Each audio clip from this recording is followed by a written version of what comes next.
Hello everyone. Before we start, don't forget to like, subscribe, and leave a comment with where you from and what time it is. That way, YouTube will keep pulling you stories like this. Now, let the shadows take over.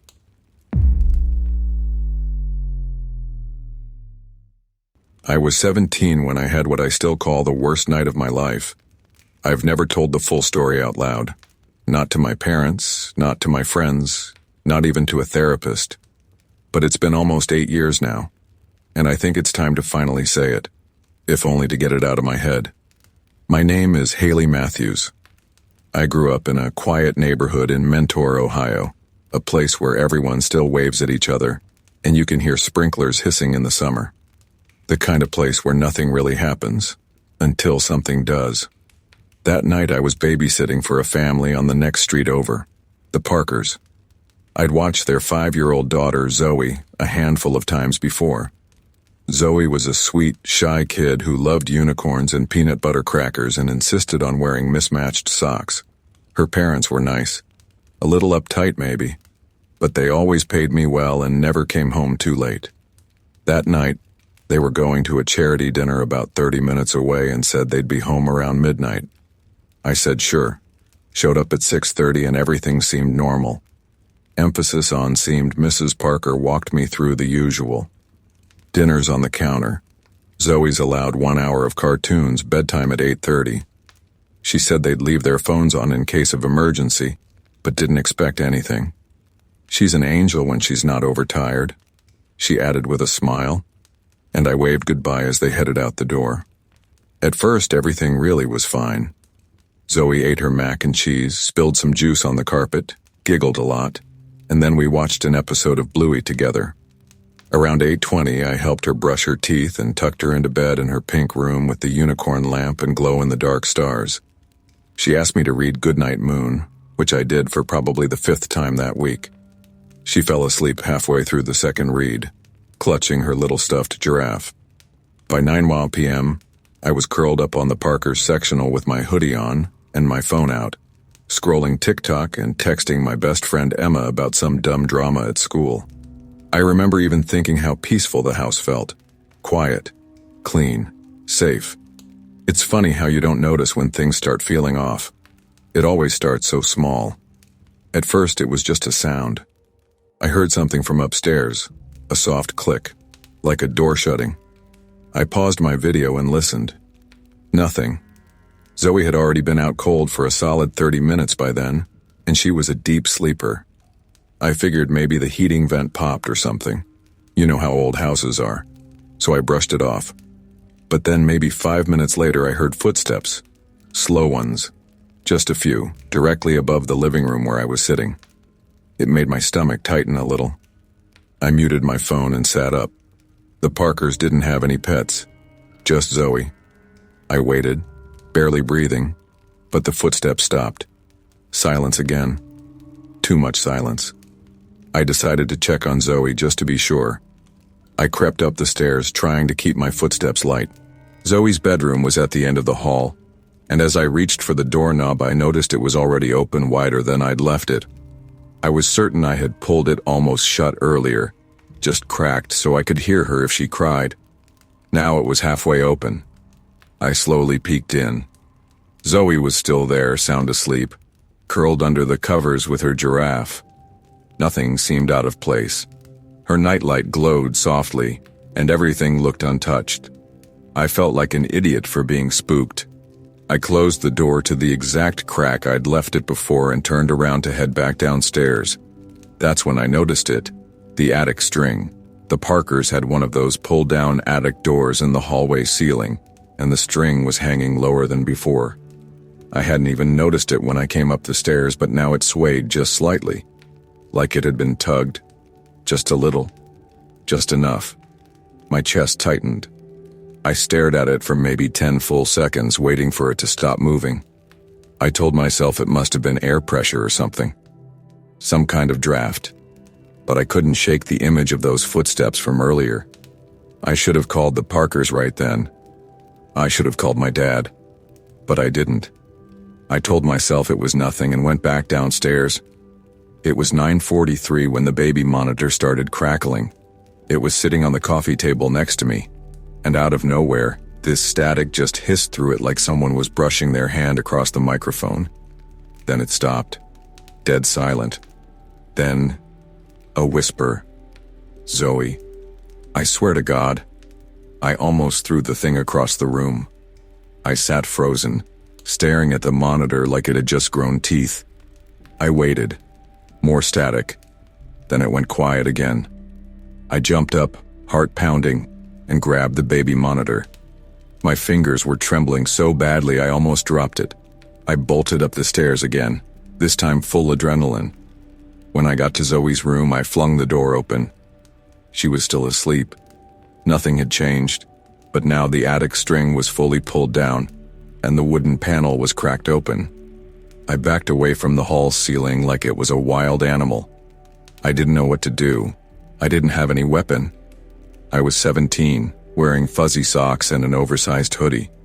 There could be someone in the attic, and I was completely alone with a 5-year-old. I ran into Zoe's room, locked the door, and grabbed my phone. I was shaking so bad I couldn't type my passcode right the first few tries. I texted Emma. "Someone's in the house, in the attic. Not a joke." She replied instantly. "Call 911. And that's when the footsteps came again. This time, slower. From the hallway, right outside the room. I grabbed Zoe's desk chair and wedged it under the doorknob, whispering to her not to wake up. She stirred a little but stayed asleep. I held the monitor in one hand and my phone in the other, trying to keep myself from crying too loudly. I dialed 911 and whispered into the phone what was happening. I gave the address. The dispatcher told me to stay on the line and not to leave the room. Help was on the way. Then the doorknob turned. I let out a noise I didn't even recognize, like part scream, part breath. The chair held. Barely. The knob twisted again, more forcefully this time. Then a thud, like someone putting their full weight against the door. Zoe finally woke up and started crying. I whispered for her to be quiet, that everything was okay, even though it wasn't. The 911 operator kept asking me if the person was still there. I said yes. I was whispering so fast I barely made sense. Then, silence again. No more doorknob turning, just quiet. I waited. Minutes passed. The dispatcher told me police were 2 blocks away. Then the footsteps retreated. Slowly. Back down the hall. Then, a creaking sound from above. He went back into the attic. I didn't move. I just crouched by Zoe's bed, holding her hand while she cried. The front door slammed open less than a minute later. I heard yelling. "Police." They called out. I shouted back, and they told me to unlock the door slowly and step out.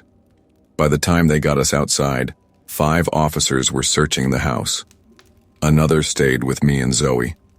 I couldn't stop shaking. I couldn't answer most of their questions. I just kept staring at the attic. Eventually, one of the officers came down with something in his hand. A phone. It wasn't the Parkers. It was old. Like flip phone old. And the wallpaper was a picture of Zoe, taken from outside a window. That's when I lost it. They never found him. He wasn't in the attic anymore. Somehow, between the second I locked the door and the moment the police arrived, he vanished. There was no exit up there, just insulation and beams. But they said there was evidence someone had been living there. Food wrappers, water bottles, and worst of all, kids' clothes. Not just Zoe's size, several different sizes. The Parkers were horrified, obviously. They never knew anyone was up there. They moved out a month later. I never babysat again.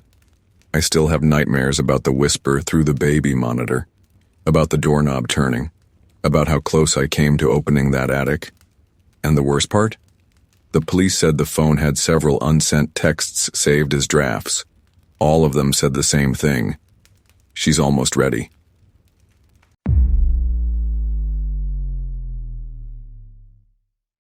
I used to believe some kids were just a little off, that their strange drawings or unsettling comments were just weird phases or a way to get attention.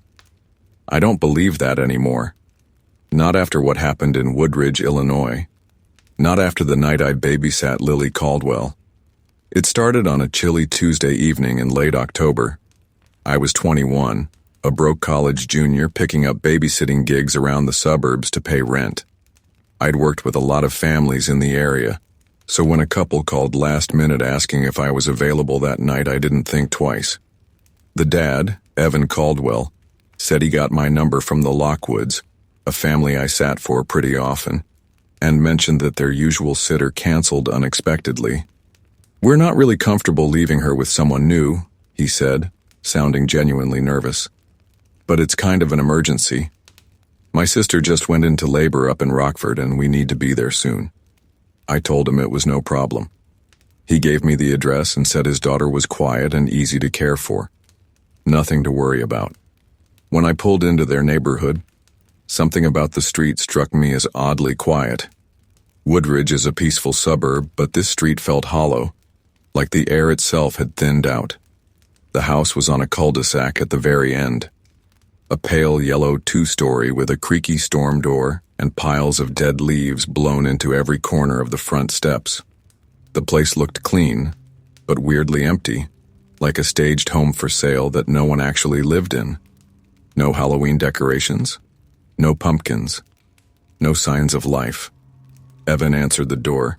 He was in his mid-30s, polite but twitchy, with dark circles under his eyes and a voice that moved too fast. "Thanks for coming," he said. "Renee's upstairs getting Lily ready." He stepped aside to let me in. The living room was barely furnished, just a couch, a lamp, a coffee table, and bare walls. No family photos, no toys, no clutter. It felt like a model home waiting for real people to show up. "She's shy," Evan said, rubbing his hands together. "She's 7. Doesn't talk a lot. Likes to draw." He kept glancing toward the staircase like he was hoping Renee would hurry up. After a moment, she came down, holding Lily's hand. Lily was pale, not sickly, just colorless. Her blonde hair looked thin and tangled, and her eyes were huge and dark, framed by shadows that didn't belong on a child. She didn't say a word, just walked up to me and handed me a piece of folded paper. It was a drawing. A house. This house, with a black stick figure standing in the window. No face, just a stretched white smile and 2 empty circles for eyes. I tried to hand it back to her, but Renee quickly snatched it and stuffed it into her purse. "She draws a lot of weird things," she said with a forced smile. "Just ignore them." They gave me the rundown. Snacks were in the fridge, bedtime was at 9:30, and Lily didn't have any allergies. Then they left. No hugs or kisses goodbye, no last-minute reminders. Just a quick anxious wave and the sound of their car pulling out of the driveway. Lily stood in the middle of the living room watching the door. I asked if she wanted to watch a movie. No response. I asked if she was hungry. She shook her head. Then she sat cross-legged on the carpet and pulled a box of crayons and paper from under the coffee table. Without a word, she started drawing again, her red crayon moving fast across the page. I sat on the couch behind her, texting my roommate and trying to shake off the weird feeling that had settled in my chest the second I stepped into that house. After about 10 minutes, I leaned forward and asked what she was drawing. Without looking up, she said, "Her face." I paused. "Whose face?" She didn't answer. By 8 p.m., I was already counting down the minutes. Nothing had happened, but the house felt off. Lily barely moved or spoke, just kept drawing page after page and glancing occasionally toward the kitchen window or the hallway behind the stairs. At one point, I thought I heard a soft knock from upstairs, but when I looked up, Lily was still sitting there, calm as ever. Eventually, she stood and wandered into the hallway without saying a word. I heard her footsteps on the stairs. I waited a few minutes, figuring she needed the bathroom, but when she didn't come back, I got up and followed. I found her sitting at the end of the upstairs hallway in front of a small square door near the floor. one of those weird little crawl-space doors you see in older houses. It was only about 3 feet tall with a round metal knob, and it looked like it hadn't been opened in years. Lily was staring at it, holding her newest drawing in her lap. "Lily?" I said, walking toward her. "What are you doing?" "She's knocking," she whispered without turning her head. I stopped cold. "Who is?" She raised her hand and pointed to the crawlspace door. "You have to say no," she said. "You can't say yes." I didn't move. The door didn't move either. There was no sound, no wind, nothing. But the hallway felt colder than it had a minute ago. Lily stood up slowly and walked past me, back toward her room. I stayed there for a full 30 seconds, staring at the little door, half expecting it to open by itself. Back downstairs, Lily sat quietly and drew some more. I tried not to look at what she was making, but I couldn't help glancing. She was drawing the crawlspace door, and the same stick figure woman with no face. But this time the door was open. At 9:30 I told her it was bedtime. She didn't argue.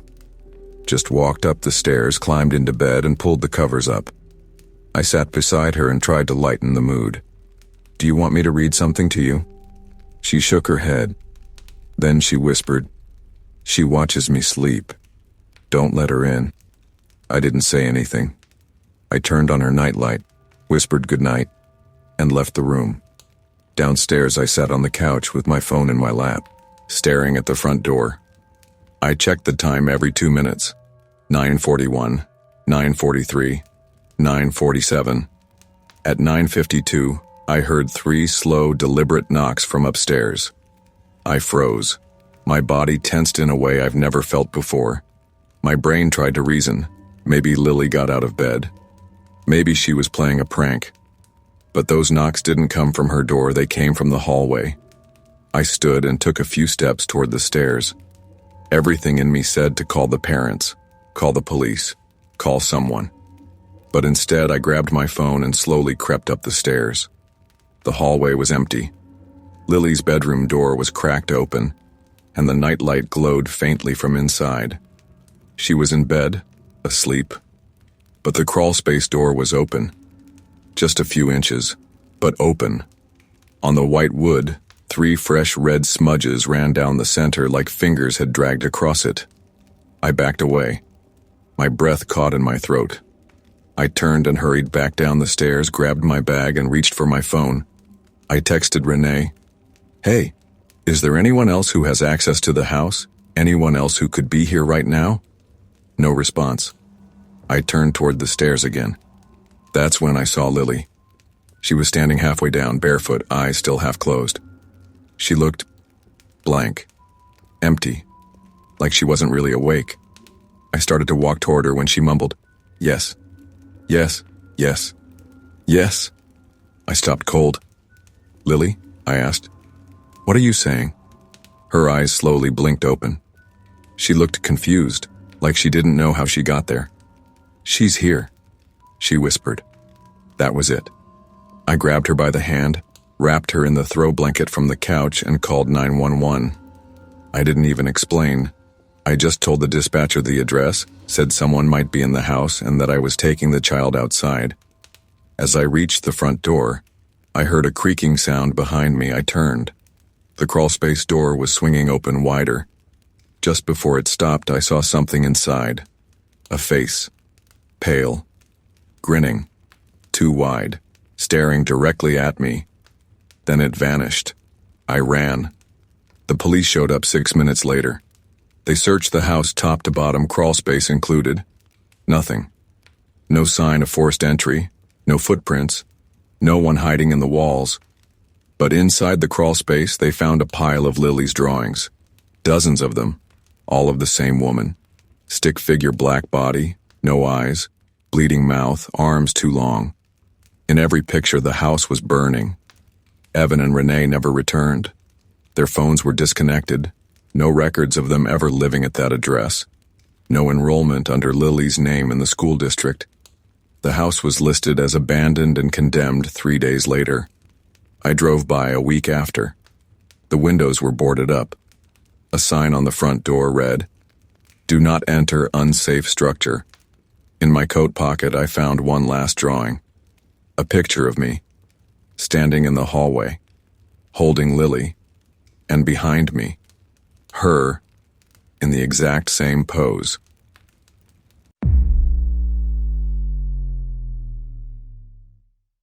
I almost didn't take the job. The ad was vague, handwritten, tacked to the bulletin board outside a small-town grocery store just off Route 27. It read, "Childcare needed, nights only, no experience necessary, cash paid nightly, discretion required." I was broke. 19, running. I didn't ask questions. When I called the number, a man with a tired voice gave me an address and told me to be there by 6 p.m. sharp. "Don't let him answer the door," he warned. "He's still adjusting." The house was modest, nestled at the edge of a forest, far enough from town that the street lights faded, and the only sound was wind rustling through trees. A mailbox leaned sideways at the end of the drive, the name Hallbrook barely legible on the side. I remember thinking how normal it all looked, like a place where someone once baked cookies and mowed the lawn every Sunday. But grief leaves fingerprints, and this place had them smeared across every surface. The man who greeted me looked more like a ghost than a father. Gaunt, wrinkled clothes, hair thinning and wild. "He's 8, he mumbled, barely making eye contact. "Name's Micah. I'll be back around 2. You won't need to do much, just keep him company. Don't let him stay up too late, and whatever you do, don't bring up her." I nodded. He handed me an envelope, cash and small bills, and disappeared down the gravel road. Micah was quiet. He didn't say much during dinner, just stared at his plate and occasionally peeked up at me with big, hollow eyes. After I cleaned up, we sat in the living room. I let him pick a movie, but he kept glancing at the hallway like he expected someone to walk out. I told him he didn't have to talk if he didn't want to. He finally whispered, "She used to sing to me at night. I can't sleep without it now." I smiled gently, but inside something prickled. Not discomfort, recognition. When it was time for bed, he asked if I'd stay until he fell asleep. I nodded and sat beside him on the edge of the bed. The room smelled like lavender and dust. A teddy bear with one missing eye sat tucked under his arm. "Can you sing?" he asked softly. I froze, just for a second. Then I nodded again. My voice was low, slow, almost mechanical. I sang something I hadn't heard since I was very small. The melody surprised me, as if it had been sleeping in me all this time. Micah's eyes closed. His breathing slowed. I watched him sleep for a while, longer than I needed to. His face looked peaceful. He looked like someone I used to know. At 2:07 a.m., the father returned. He barely said a word as I handed back the spare key. "He slept okay," I told him. He nodded once and shut the door. I walked back down the gravel road, cash folded into my jacket pocket, shoes crunching beneath me. The stars were sharp that night, the wind cold, and I couldn't stop humming that lullaby. I went back the next night, and the one after that. Each time, Micah said less, but he watched me more, studied me, like something about me didn't sit right. One night he said, "Your eyes are different." I tilted my head. "How so?" He didn't answer. He just pulled the blanket up to his chin and turned toward the wall. On the 7th night, something changed. He didn't come to the door. The father did, but he looked frantic, sweaty, pale. "He won't leave his room," he muttered. "He says he saw you outside his window last night." I blinked. "I wasn't here." "I know," the man whispered. Then he looked me straight in the face as if trying to figure something out. "You look like her," he said. "Exactly like her. But that's not possible. You're too young." I forced a nervous laugh. Must just be a coincidence. But in my chest something turned over, something ancient. That night Micah wouldn't speak to me. He sat curled in the corner of the room, not on the bed. His eyes never blinked. His lips moved silently, like he was repeating a prayer. I sat with him in silence, just watching, waiting. By morning, he'd fallen asleep on the floor. I carried him to bed. It wasn't until the 10th night that everything came undone. The father was gone longer than usual. A storm rolled in, wind howling, lights flickering. Micah stayed close to me, his hand gripping mine like a lifeline. "He says you're not real," he whispered. "Who?" I asked. "The man in the walls." My skin prickled. "He says you're like the girl who came before." I didn't reply. I didn't need to, because I remembered her now. I remembered the singing, the blood, the way the mother had screamed when I came back that final night.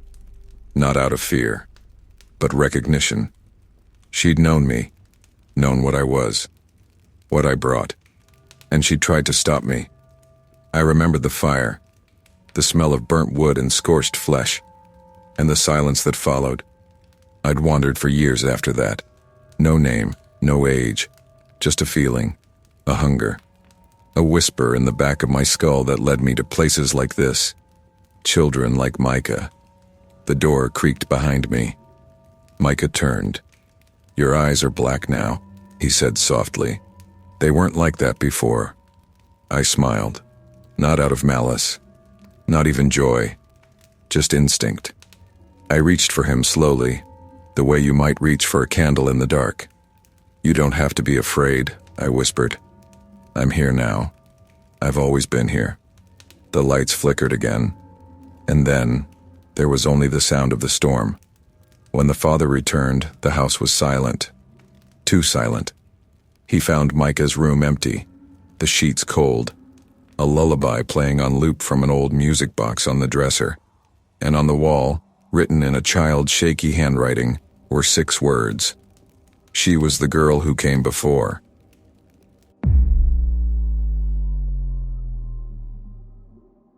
The only reason I took that babysitting job was because I felt sorry for the old woman. Mrs. Evelyn Morris lived 2 miles past town limits in a crooked house that sagged to one side like it was trying to collapse in on itself. She called me one Thursday morning, said she got my number from the community board at the church, and asked if I could watch her granddaughter for one night. Said it was an emergency trip to the city, and she'd pay me $100 cash if I could stay until midnight. I was 16 and broke, so I said yes without thinking.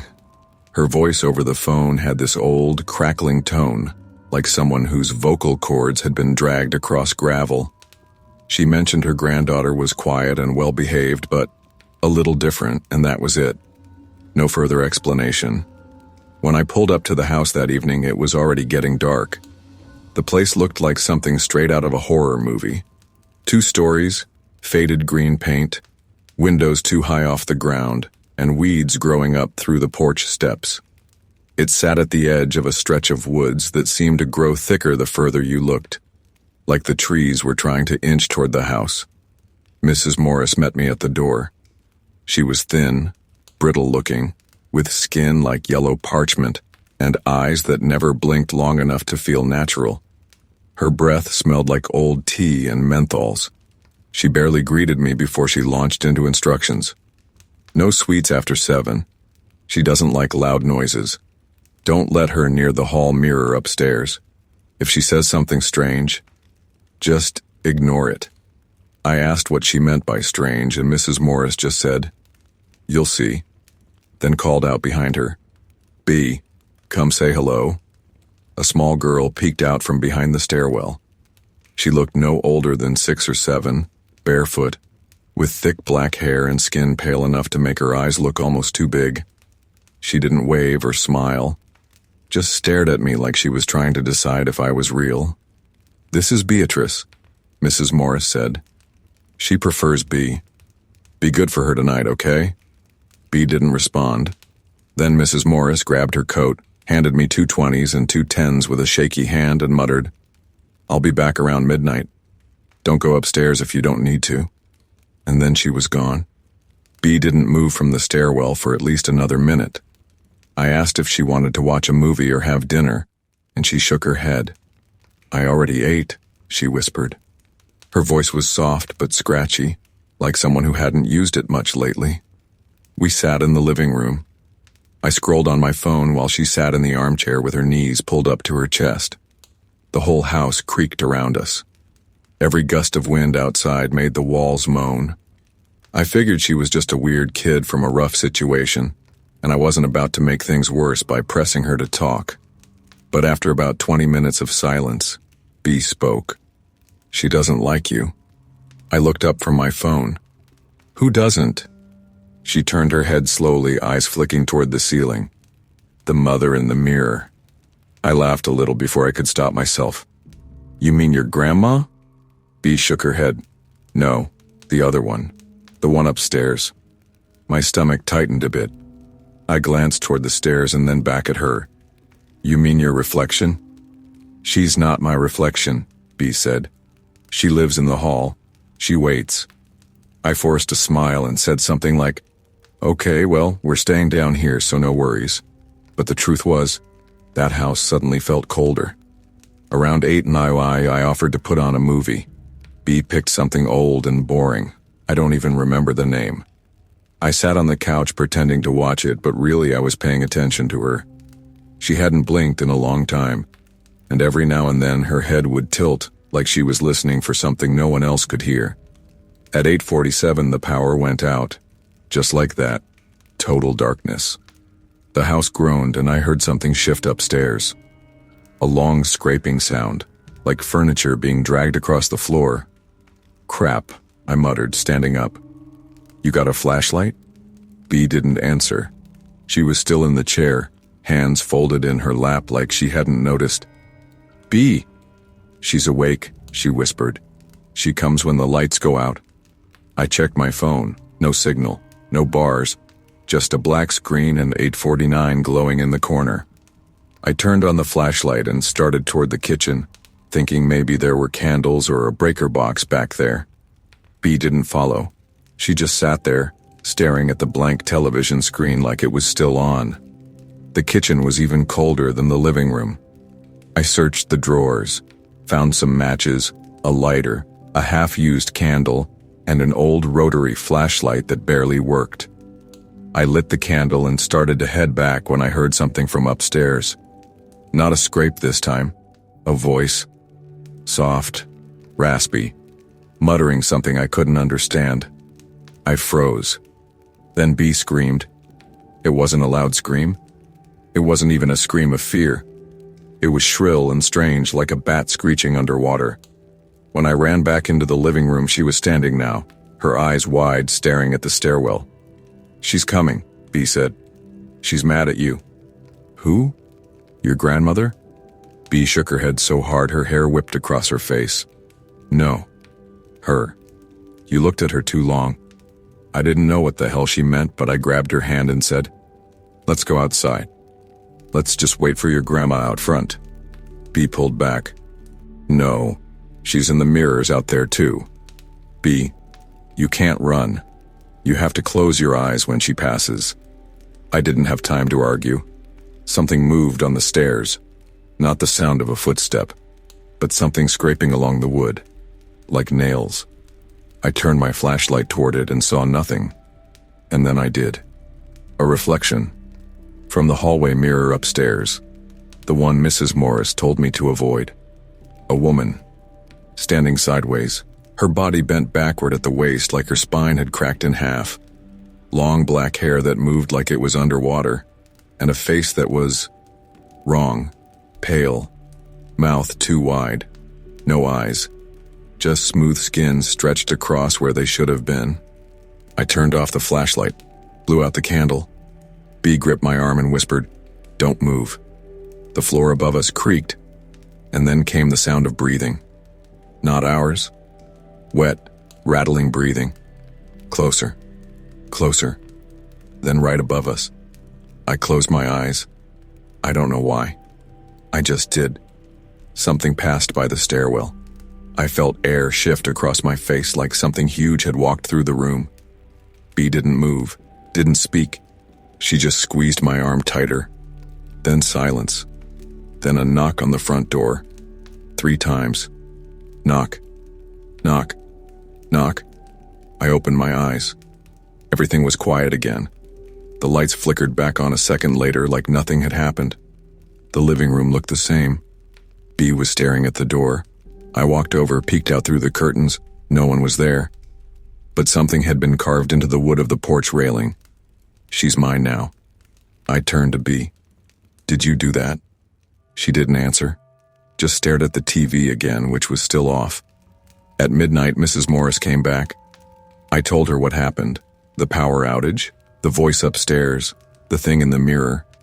She didn't flinch. She just said, "Did you open the front door?" I shook my head. "Good," she said. Then she didn't get in. Not all the way. I never went back. A week later, I drove past the house on my way to pick up my sister. The windows were boarded up. Yellow tape around the porch. I stopped at a gas station nearby and asked the clerk if he knew what happened. He said the house had been condemned. The old woman inside was found dead, heart attack or something. No signs of trauma, but no child was found. No Beatrice. Just dozens of drawings covering the upstairs hallway walls. All of the same woman, standing in the mirror.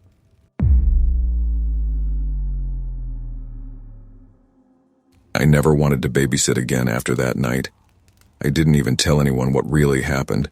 Not my parents, not my friends, not even the counselor my mom forced me to talk to when I started flinching every time someone knocked on a door. They thought it was just teenage burnout. But the truth is, I still hear him whispering sometimes, just faintly, like he's still there, standing in that hallway, his hand on the wood, asking if I can hear her too. His name was Owen. He was 6 years old, and by the time I left that house, I didn't know if he'd ever come back.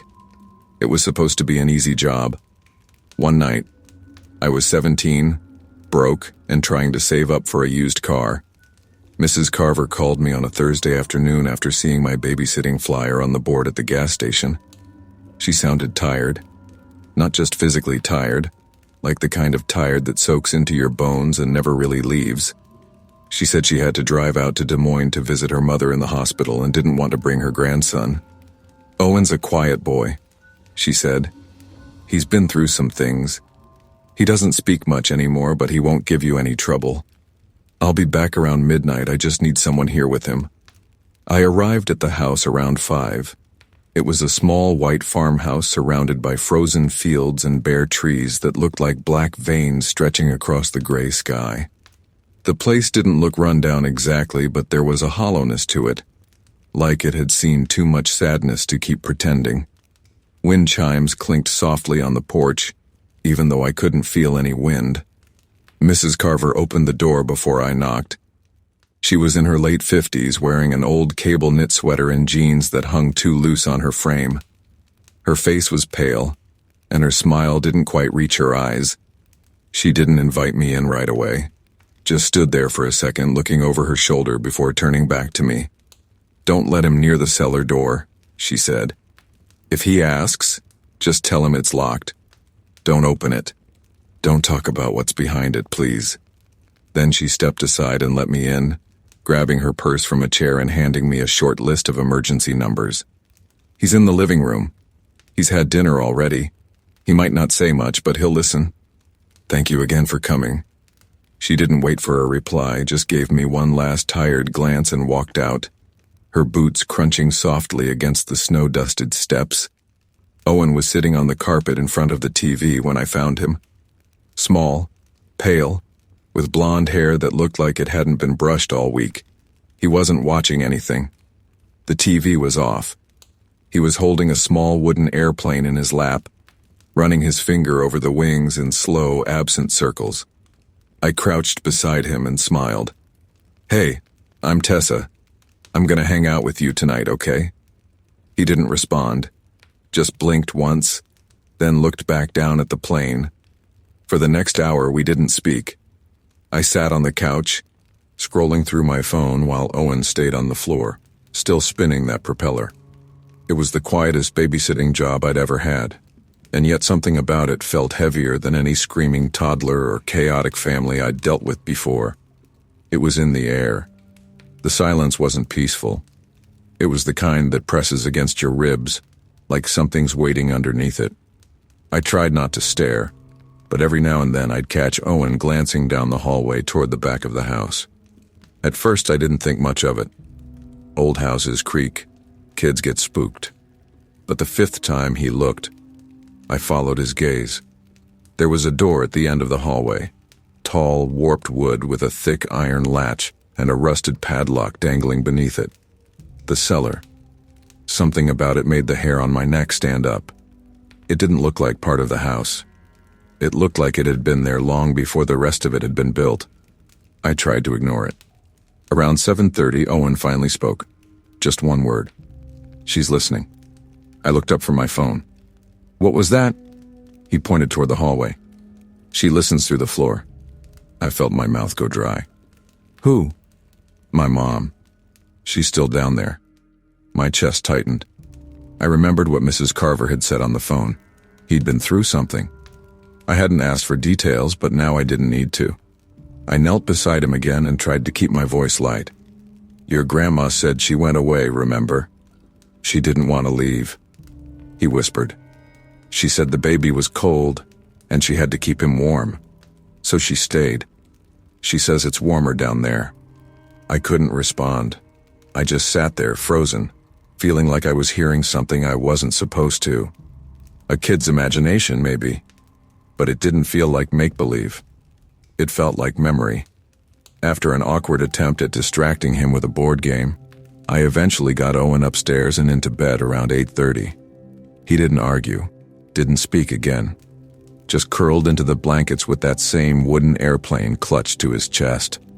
I tucked him in, left the hall light on, and closed the door softly behind me. As I stepped away, I heard him whisper one last thing. "She knocks louder when you're alone." Back downstairs, the house felt different. Emptier somehow, like it knew the kid was asleep and now it could breathe again. I sat on the couch, phone in my lap, trying to shake the tension crawling up my spine. I texted my friend that the house was giving me the creeps. She sent back a ghost emoji and said, "Don't fall in the cellar, lol." I didn't laugh. At 9:42, I heard it. Knock, knock, knock. Not from the front door. From the cellar. I didn't move at first, just sat there, staring at the hallway. It came again. 3 slow, deliberate knocks. Then silence. I grabbed the house phone and checked the list of numbers. My fingers hovered over Mrs. Carver's, but I didn't press it. I was afraid she'd tell me the truth. Afraid she'd already know. The knocks didn't come again, but I couldn't sit still. I walked to the hallway, heart pounding, flashlight app glowing in my shaking hand. The cellar door stood there, unchanged, still chained, still locked, but something was beneath it. A folded piece of paper, shoved out from the crack. I picked it up and slowly opened it. Crayon. A stick figure of a woman with long black hair and hollow eyes, standing beside 2 smaller shapes. One child in her arms, another holding her hand. Written across the top in shaky letters, "We're still a family." My stomach flipped. I backed away. Behind me, I heard soft footsteps on the stairs. It was Owen. He wasn't supposed to be up. He looked at me like he already knew what I'd seen. "She doesn't want to be alone anymore," he said. "She said she forgives you." My voice cracked. "Owen, you don't have to listen to her. She says you remind her of her sister," he said. "She says she misses you too." That broke me. I grabbed his hand and led him back upstairs. He didn't resist. I tucked him in, pulled the blanket tight around his shoulders, and sat beside him for a long time without saying anything. He didn't ask for a story. He just stared at the ceiling, eyes wide, like he was waiting for something to speak through it. At midnight, Mrs. Carver came home. I met her at the door and told her everything. About the knocking, the drawing, what Owen said. She didn't cry. She didn't look surprised. She just whispered, "I should have moved after the funeral. I should have taken him away from this place." I wanted to ask if the story was true, if Owen's mom really died down there. But the answer was already on her face and I wasn't ready to hear it. As I left the house, the wind chimes on the porch were still, no breeze, just the weight of everything behind that door pressing against my chest. 2 days later, I drove past the house again. The windows were boarded up. A red sign taped across the porch said, "Condemned, no entry." I never babysat again. I kept the drawing. I don't know why.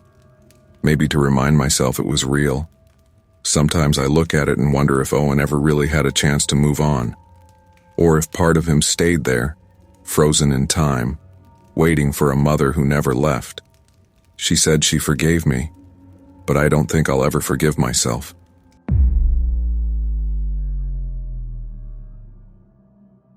I don't speak about what happened that night anymore.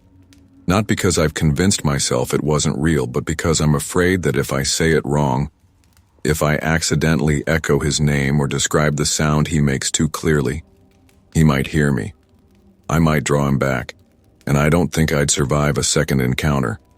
I've babysat for over 20 families since I was 15, kids with behavioral issues, rich parents who thought their kid's iPad was a personality, even a pair of twins who locked me in a pantry for 3 hours.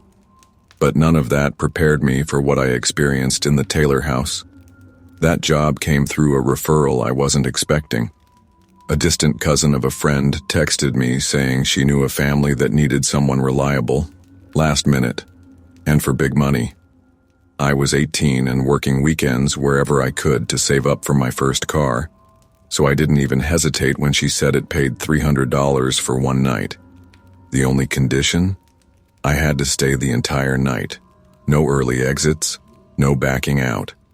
The house was outside Eugene, Oregon, tucked into a wooded slope that overlooked nothing but dense, dark forest.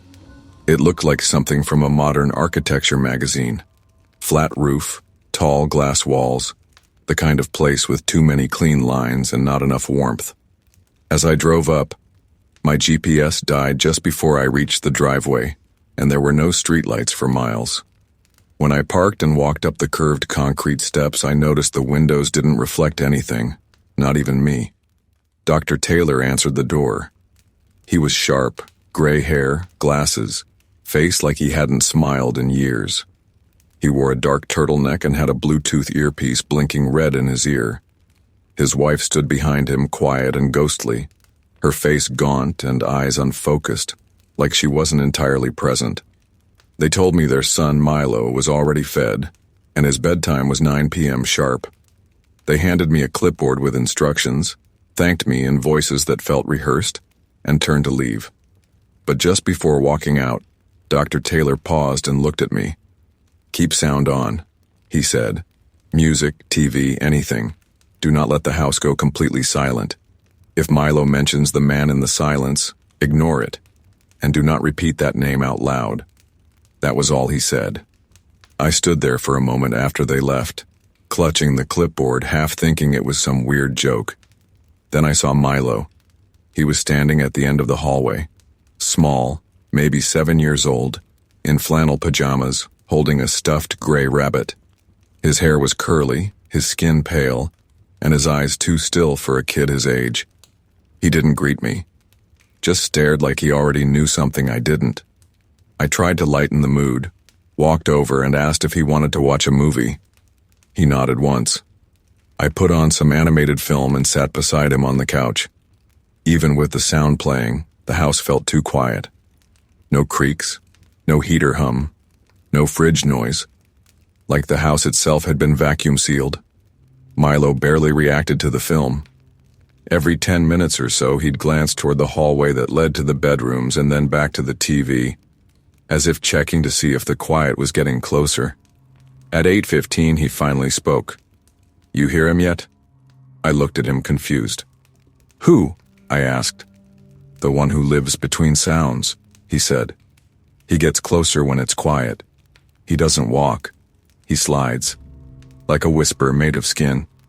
I laughed, awkwardly, trying to shake off the goosebumps rising on my arms. "Sounds like something out of a creepy movie," I said. But Milo didn't smile. "He talks without words. He watches through the corners," he whispered, then turned back to the movie like he hadn't just said the most terrifying sentence I'd ever heard. I didn't say anything after that. At 9:00, I brought him to bed. He didn't fight it, didn't ask for a story. He just crawled under the covers and stared at the ceiling. When I turned to leave, he said, "Keep the door cracked, but don't stand in the hall too long. He likes when you linger." I left the door barely open and practically speed-walked back to the living room. I turned the volume up on the TV, put on a reality show with lots of talking, and tried to distract myself on my phone. But at 9:41, everything stopped. Not just the show, the sound died across the board. My phone stopped buzzing. The heater shut off. Even the static that comes with silence was gone. This wasn't normal quiet. This was a suffocating, unnatural absence of sound, like the world itself had been muted. My body locked up. I stood slowly, every instinct screaming that something was wrong. The light from the television stayed on, but no audio came through. I turned in place, feeling the air thicken. Something was moving. I couldn't see it, but I could feel it pushing against the edges of the room, curling around the furniture, slithering against the walls. Then I heard it, not a voice, but breath, deep and wet, like someone exhaling through soaked fabric. It came from behind me. I turned fast. Nothing, but it was there. I could feel it, coiling through the air like a fog that wasn't visible. My eardrums pulsed, like they were vibrating with pressure. I stumbled backward and ran up the stairs. Milo's door was wide open. He was sitting upright, eyes wide, whispering backwards numbers to himself. 30, 29, 28. I told him to come with me, but he didn't move. "He's under the floor now," he said. "He's listening through our breath. Don't breathe too loud. He'll find the shape of your lungs." I grabbed Milo by the arm, scooped him up, and rushed into the guest bathroom, locking the door behind us. My phone screen flickered. Still no sound. I turned the flashlight on and whispered a lullaby, not for Milo, but for me, to break the silence, to stay alive. The walls started to bend. I'm not saying metaphorically. They bent. The corners twisted like someone was pushing them inward. The air was syrup. Milo was whispering something else now, something that didn't sound like words. I covered his ears and tried not to scream. Then I saw it. In the mirror above the sink. A tall, skinless figure, distorted and warped, gliding across the hallway behind us. It had no face, just folds. Its body shimmered like water under static. It wasn't walking. It wasn't even moving in a way I understood.